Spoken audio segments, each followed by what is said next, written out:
जब सूर्यपुत्र कर्ण दिग्विजय यात्रा के दौरान द्वारिका को जीतने गए, तब भगवान श्री कृष्ण ने क्या किया? क्या भगवान श्री कृष्ण और कर्ण के बीच महायुद्ध हुआ था? भगवान कृष्ण जैसा साहसी और महाबलशाली योद्धा द्वापर युग में कोई भी नहीं था, क्योंकि कृष्ण स्वयं भगवान विष्णु के अवतार थे। अपनी असीम शक्ति से वो किसी को भी पल भर में खत्म कर सकते थे। लेकिन क्या आप जानते हैं कि एक बार कर्ण ने भगवान श्री कृष्ण की नगरी द्वारिका पर आक्रमण किया था? आखिर क्यों कर्ण ने द्वारिका पर आक्रमण किया था? तब कर्ण ने द्वारिका पर आक्रमण किया तो भगवान श्री कृष्ण ने क्या किया? आज के वीडियो में हम आपको कुछ ऐसी बातें बताने वाले हैं जो आपने पहले कभी नहीं सुनी होंगी। लेकिन अगर अभी तक आपने हमारे चैनल अनोखी दुनिया को सब्सक्राइब नहीं किया है तो जल्दी से कर लीजिए और कमेंट्स में जय श्री कृष्णा जरूर लिखें। एक बार कौरव वन में विहार करने गए थे, तब गंधर्वों ने उन पर आक्रमण कर दिया और उस युद्ध में गंधर्वों ने कौरवों को परास्त करके उन्हें बंदी बना लिया। गंधर्वों और उनके राजा चित्रसेन ने युद्ध में कई सारी मर्यादाओं का प्रयोग किया था, जिसके कारण कौरव उनके सामने टिक नहीं पाए। उस युद्ध में लाखों गंधर्वों ने एक साथ कर्ण पर आक्रमण कर दिया। कर्ण के धनुष को तोड़ डाला और दुर्योधन को बंदी बना लिया। जब गंधर्वों ने कर्ण पर आक्रमण किया था, उस समय कर्ण के पास दिव्य अस्त्र नहीं था, क्योंकि वो उसे बाद में मिला था। दिव्य अस्त्र कर्ण को तब मिला था जब उसका युद्ध अर्जुन से होने वाला था।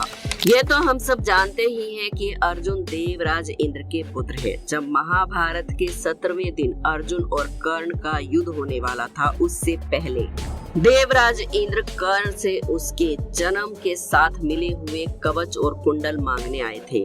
और कर्ण इतने बड़े दानवीर थे कि उन्होंने एक पल सोचे बिना ही अपने कवच और कुंडल देवराज इंद्र को दान में दे दिए थे, जिससे प्रसन्न होकर देवराज इंद्र ने कर्ण को दिव्य अस्त्र दिया था। लेकिन जब गंधर्वों ने कर्ण पर आक्रमण किया, तब उसके पास ये दिव्य अस्त्र नहीं था, क्योंकि ये उसे महाभारत के युद्ध से पहले ही मिला था। इसलिए इस युद्ध में अपने साधारण से धनुष के बलबूते पर कर्ण गंधर्वों के सामने टिक नहीं पाए और उन्हें हार का सामना करना पड़ा। कर्ण के सामने ही गंधर्वों ने दुर्योधन को बंदी बना लिया, लेकिन कहते हैं कि अर्जुन ने ही गंधर्वों से स्वयं दुर्योधन को बचाया था। और इसी के चलते कर्ण को सब भगोड़ा भी कहने लगे थे। उसकी वीरता पर लोगों ने इतने सवाल उठाए कि इसके बाद उसने अपने खोए हुए सम्मान को वापस पाने के लिए दिग्विजय यात्रा करने का विचार किया।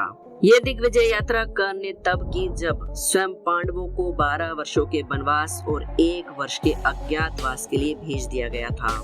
उस समय दुर्योधन ने धरती के सबसे मुश्किल यज्ञ यानी कि वैष्णवी यज्ञ को किया। जिस समय कर्ण ने दिग्विजय यात्रा शुरू की, वो अपनी विशाल सेना के साथ दिग्विजय के लिए निकल पड़े। पहले कर्ण ने पांचाल नरेश द्रुपद के राज्य पर आक्रमण किया और अपनी विशाल सेना के साथ कर्ण ने द्रुपद के राज्य को चारों ओर से घेर लिया। जब द्रुपद को संदेश मिला कि कर्ण ने उसके राज्य पर आक्रमण किया है, तो द्रुपद अपनी सेना को लेकर युद्ध क्षेत्र में पहुंचे। इसके बाद कर्ण और द्रुपद में एक भयंकर युद्ध हुआ, लेकिन कहते हैं कि इस युद्ध में कर्ण ने द्रुपद को पराजित करके अपने अधीन कर लिया और इसके बाद द्रुपद का राज्य पांचाल हस्तिनापुर के अधीन हो गया। कर्ण ने द्रुपद को सोना, चांदी और कर देने के लिए विवश कर दिया। महाभारत काल में भगदत्त नाम का एक पराक्रमी राजा हुआ करता था। वो प्रयोग ज्योतिपुर का राजा था और भगदत्त बहुत ही बुजुर्ग योद्धा होने के बाद भी उस पर कोई आक्रमण करने की सोच भी नहीं सकता था, क्योंकि वो इतना पराक्रमी था कि उससे युद्ध करना बिल्कुल नामुमकिन था। दरअसल भगदत्त के पिता का नाम नरकासुर था और उसके पास भगवान विष्णु का दिया हुआ एक अस्त्र था। उस अस्त्र का नाम था वैष्णव अस्त्र। उसने ये अस्त्र अपने पुत्र भगदत्त को दिया था। वैष्णव अस्त्र को किसी भी अस्त्र से रोका नहीं जा सकता था, लेकिन कर्ण ने अपनी दिग्विजय यात्रा के दौरान महापराक्रमी भगदत्त को भी परास्त कर दिया। विजय यात्रा के समय कर्ण ने भगदत्त के राज्य पर बड़ी ही कुशलता के साथ आक्रमण किया और उसके बाद भगदत्त के साथ जब कर्ण का महायुद्ध हुआ तो उसमें भगदत्त को परास्त मिली और कर्ण एक वीर योद्धा कहलाया। इसके बाद कर्ण ने मगध और चेदी को भी जीत लिया। इस तरह कर्ण ने सारी दिशाओं में विजय यात्रा करके सारे राज्यों को अपने अधीन कर लिया। यानी कि हस्तिनापुर के अधीन कर लिया और अंत में कर्ण अपनी सेना को लेकर श्री कृष्ण की नगरी द्वारिका जा पहुंचे। देवराज इंद्र के पुत्र अर्जुन के साथ कर्ण की दुश्मनी थी। क्योंकि कर्ण और अर्जुन एक दूसरे को पसंद नहीं करते थे, इसलिए देवराज इंद्र भी कर्ण को पसंद नहीं करते थे। देवराज इंद्र ने जल्दी ही कर्ण की दिग्विजय यात्रा का संदेश बलराम जी के पास पहुंचा दिया। इंद्र बलराम जी से कहते हैं, हे बलराम, कर्ण दिग्विजय यात्रा पर निकला है। उसने एक एक करके सारे राज्यों को परास्त कर दिया है और अब उसकी नजर द्वारिका पर है।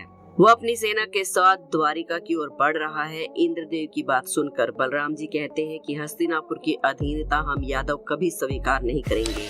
अगर कर्ण की सेना द्वारिका के द्वार पर पहुंची तो हम उसकी सेना के साथ उसे भी यमलोक द्वार पहुंचा देंगे और आज पूरा संसार बलराम के क्रोध को देखेगा। द्वारिका पर आक्रमण करने से पहले कर्ण को यमलोक भेज दूंगा। इसके बाद बलराम जी भगवान श्री कृष्ण के पास जाकर उनसे कहते हैं, कर्ण का दुस्साहस तो देखो कान्हा, वो सेना लेकर हमारे द्वारिका पर आक्रमण करने आ रहा है। तुम अपना सुदर्शन चक्र उठाओ और आज ही पूरा संसार यादवों का बल देखेगा। मैं नहीं चाहता कि युद्ध की अगुवाई तुम करो, क्योंकि युद्ध की अगुवाई मैं स्वयं करूंगा और कर्ण और उसकी सेना को मौत के घाट उतार दूंगा। बलराम जी को क्रोधित देखकर भगवान श्री कृष्ण ने उन्हें शांत करते हुए कहा कि हे दाऊ, आप पहले शांत हो जाइए। बिना कर्ण की मंशा को जाने हमें उससे युद्ध नहीं करना चाहिए। जितना मैं कर्ण को जानता हूँ वह सभी योद्धाओं से थोड़ा भिन्न है, यानी कि अलग है। वीर होने के साथ साथ वो बहुत ही विनम्र स्वभाव का भी है। कर्ण से युद्ध करने से पहले हमको उससे जरूर बात करनी चाहिए। भगवान श्री कृष्ण की इन बातों से भी बलराम जी का गुस्सा शांत नहीं हुआ। वो भगवान श्री कृष्ण और पूरी यादव सेना के साथ द्वारिका के मुख्य द्वार पर जा पहुंचे। जी हाँ, यादव सेना यानी कि नारायणी सेना, जिसका मुकाबला कोई भी नहीं कर सकता था। इसके बाद कर्ण भी अपनी सेना के साथ द्वारिका पहुंचे और सामने बलराम और भगवान श्री कृष्ण को देखकर हाथ जोड़कर प्रणाम किया। लेकिन बलराम जी का गुस्सा अभी भी शांत नहीं हुआ था। उन्होंने अपने हाथ में हल उठाया और कर्ण को युद्ध की चुनौती दी। बलराम जी की इस चुनौती को सुनकर कर्ण ने अपने धनुष को उठाया और 2 बाणों का संधान किया। कर्ण के सामने बलराम जी और भगवान श्री कृष्ण जैसे महापराक्रमी योद्धाओं को देखकर कर्ण की सेना और नारायणी सेना बेहद अचंभे में थी। युद्ध क्षेत्र में मौजूद हर एक योद्धा चिंता में था। इसके बाद कर्ण ने धनुष की प्रत्यंचा को खींचकर भगवान श्री कृष्ण और बलराम जी पर एक एक बाण चलाया, जो कि देखते ही देखते 2 भिन्न भिन्न बड़ी बड़ी मालाओं में बदल गया और भगवान श्री कृष्ण और बलराम जी के गले में जाकर ये मालाएं गिरी। कर्ण की इस विनम्रता को देखकर बलराम जी का क्रोध शांत हो गया। वो आश्चर्यचकित हो गए और इसके बाद कर्ण ने बलराम जी से कहा, हे बलदाऊ, हस्तिनापुर की तरफ से मैं दिग्विजय यात्रा पर निकला हूँ। मैंने चारों दिशाओं में सारे राज्यों को जीत लिया है, लेकिन श्री कृष्ण और आपसे युद्ध करके भला मैं कैसे जीत सकता हूँ? और आखिर कौन सा योद्धा है जो आज तक आपको जीत पाया हो? तो फिर मैं कैसे जीत पाऊंगा? इसलिए मैं द्वारिका को जीतने नहीं आया, बल्कि द्वारिका के साथ संधि करने के लिए आया हूँ। इसलिए हे बलदाऊ, कृपा करके आप हस्तिनापुर की मित्रता को स्वीकार करें। कर्ण की बातों को सुनकर बलराम जी बहुत प्रसन्न हुए। उन्होंने कर्ण से कहा, अद्भुत कर्ण, अद्भुत। तुम्हारी इस विनम्रता को देखकर मैं बहुत प्रसन्न हूँ। मैंने बहुत से बड़े बड़े पराक्रमी योद्धा देखे, लेकिन उनके अंदर विनम्रता की बहुत कमी रहती है। लेकिन आज मैंने तुम्हें देखा तो मैं भी धन्य हो गया। समस्त राज्यों को जीतकर तुमने अपने पराक्रम की घोषणा तो कर दी, लेकिन साथ ही तुम्हारी विनम्रता को देखकर मैं बहुत प्रसन्न हूँ। इसलिए मैं हस्तिनापुर की मित्रता को स्वीकार करता हूँ। इसके बाद भगवान श्री कृष्ण और बलराम जी ने कर्ण को द्वारिका में आमंत्रित किया, जहाँ कर्ण समेत उसकी पूरी सेना को भोजन परोसा गया। वैसे तो कर्ण ने कई सारे राज्यों को परास्त करके उन राज्यों को अपने अधीन कर लिया था, यानी कि हस्तिनापुर के अधीन कर लिया था, लेकिन उसने द्वारिका पर आक्रमण नहीं किया और ना ही उनसे युद्ध करने की सोची, क्योंकि कर्ण भी जानता था कि यहाँ पर शेषनाग और स्वयं श्री हरि के अवतार मौजूद हैं। इसलिए यहाँ कोई साधारण मनुष्य तो क्या, देवता तक भी युद्ध करने की नहीं सोच सकते। आप इस बारे में क्या सोचते हैं? हमें कमेंट्स में जरूर बताएं। वीडियो पसंद आई हो तो एक लाइक जरूर करें। हमारे चैनल अनोखी दुनिया को सब्सक्राइब करके बेल आइकन को जरूर प्रेस कर लें। कमेंट्स में जय श्री कृष्णा जरूर लिखें। कल फिर मिलेंगे एक और वीडियो में। जय श्री कृष्णा।